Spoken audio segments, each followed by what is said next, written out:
Hello friends, कैसे हैं आप सब? बढ़िया। चलिए देखते हैं मैथ्स का एक ज़बरदस्त सवाल। और ये सवाल पीजीटी एग्जाम में पूछा गया है सन 2013 में। काफ़ी इंपॉर्टेंट सवाल है।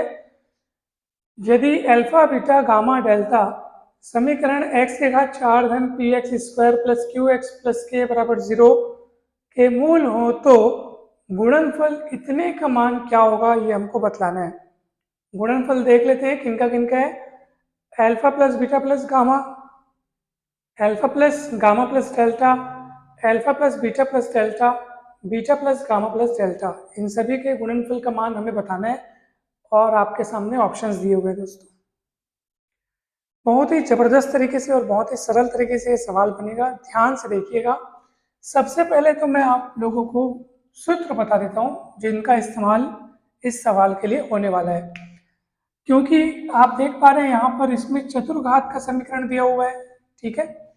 तो मैं चतुर्घात के समीकरण का व्यापक रूप लिखता हूँ। ए एक्स की घात 4 B x cube C x square D x plus E बराबर 0, ठीक है।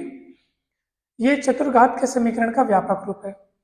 अब ऑब्वियस सी बात है, बहुत सामान्य सी बात है कि चार घात का समीकरण है, ठीक है। तो इसके चार मूल होंगे। चार मूल होंगे। मान लो वो चारों मूल कौन कौन है? Alpha plus beta plus gamma plus delta.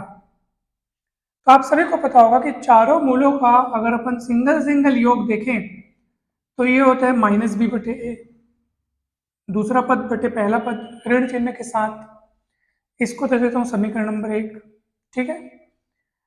अगर हम इन चारों मूलों का दो दो के गुणनफल की जोड़ी के रूप में अगर योग लेते हैं, यानी alpha beta alpha gamma, alpha delta, beta gamma beta delta, gamma delta, ठीक है। अगर दो दो के गुणनफल है ना भाई, ऐसा अल्फा बीटा आ जाएगा, फिर अल्फा गामा आ जाएगा, फिर अल्फा डेल्टा भी आ जाएगा, फिर बीटा गामा आ जाएगा, फिर बीटा डेल्टा आ जाएगा, फिर गामा डेल्टा। जो अधिकतम जो मतलब पूरे लोग को ले रहे हैं, दो दो की गुणनफल की जोड़ी वाले योग को अगर अपन लेते हैं, सभी जो संभव जोड़ियां जो बन सकती हैं, तो हम उसको शॉर्ट फॉर्म में हम ऐसे लिखते हैं, ठीक है। अल्फा बीटा समेशन मतलब दो दो के गुणनफल की जोड़ी के रूप में अगर अपन योग लेते हैं, तो आप सभी को पता होगा कि इसका फिर सूत्र होता है सी बटे ए।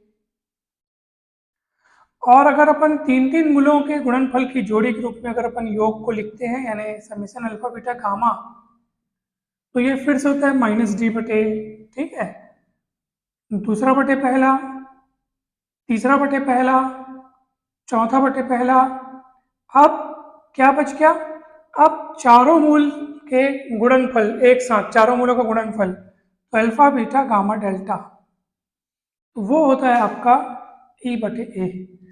तो आप इस सूत्र को हमेशा याद रखें।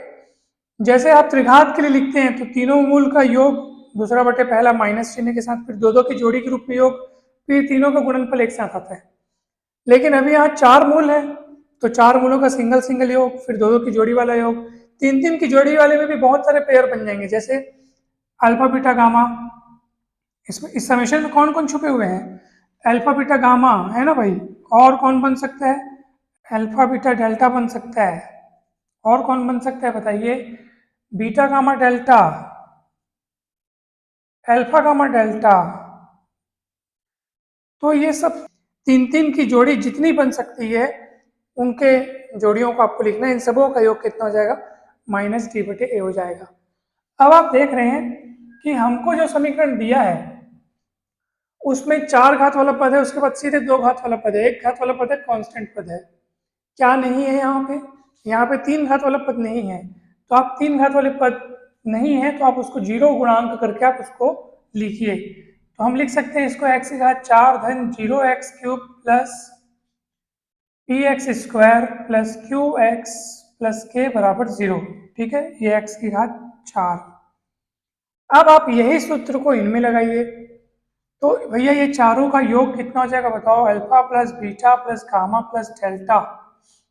तो यहाँ पे लिखा है माइनस बी बटे ए। इस व्यापक सूत्र के आधार पर ये होगा, व्यापक समीकरण के आधार पर ये सूत्र बनेगा।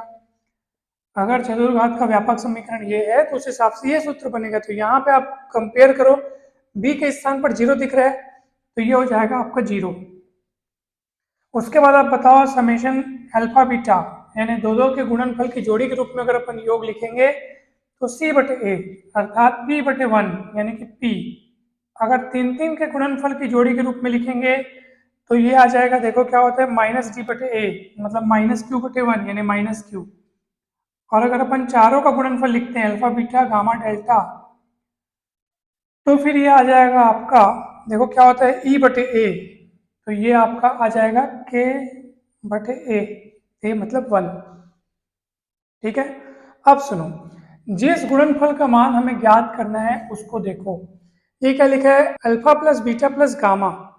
Alpha plus beta plus gamma का मान यहाँ से आप निकाल सकते हो, alpha plus beta plus gamma का मान निकाल सकते हो माइनस डेल्टा। इस डेल्टा को पक्षांतर करोगे तो माइनस डेल्टा हो जाएगा, यानी इसका मान मिल गया हमको माइनस डेल्टा गुणा alpha plus gamma plus delta. Alpha plus gamma plus delta का मान निकाल सकते हैं माइनस बीटा, तो ये हो गया minus beta. Alpha plus beta plus delta, alpha plus beta plus delta का मान निकाल सकते हैं माइनस गामा।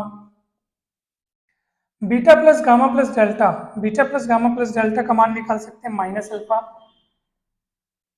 4 बार माइनस है यानी वो प्लस हो जाएगा, और आपके पास ओवरऑल देख लो अल्फा बीटा गामा डेल्टा वही चीज मिला है, अल्फा बीटा गामा डेल्टा, और इसका मान कितना है आप देख लो के। तो ओवरऑल इस गुणनफल का मान कितना हो गया के, यानी आपका ऑप्शन ए जो है वो करेक्ट है। तो पहले हमने व्यापक चतुर्घात समीकरण के लिए जो सूत्र हो सकते हैं, समीकरण के गुणांकों और मूलों के बीच जो संबंध के सूत्र थे वो हमने लिखे।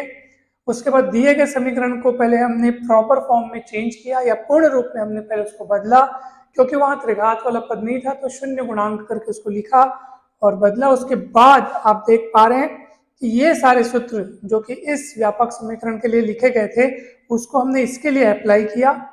ठीक है, ए बी सी डी की जगह जो जो यहाँ दिया है उसके अनुसार हमने इनके मान रखे, तो ये सूत्र तैयार हो गए। अब सब हमारा जो यहाँ पे सबसे बड़ा काम जो है वो इस सूत्र से लिया गया, क्योंकि यहाँ पे देखो तीन तीन का योग है, तो तीन तीन के योग का मान हम चौथे को पक्षांतर करके माइनस रूप में अपन निकाल के उसको लिख लिए, और बाद में पता चला कि ये चारों का गुणनफल है जिसका मान के है। तो दोस्तों इस तरह से ये सवाल बन गया, और बहुत ही सरल सवाल था, कठिन नहीं था ये। अगर आप लोगों को वीडियो पसंद आया हो, सवाल समझ आया हो तो जरूर लाइक करें, चैनल को सब्सक्राइब करके वीडियो को शेयर करें। इस चैनल पर आपको मैथ्स के एक से बढ़कर एक टॉपिक्स के वीडियोस मिलेंगे। चैनल पर जाकर के प्लेलिस्ट में आप अनेक वीडियोस देख सकते हैं, अलग अलग कॉम्पिटिटिव एग्जाम के लिए अलग अलग प्लेलिस्ट है।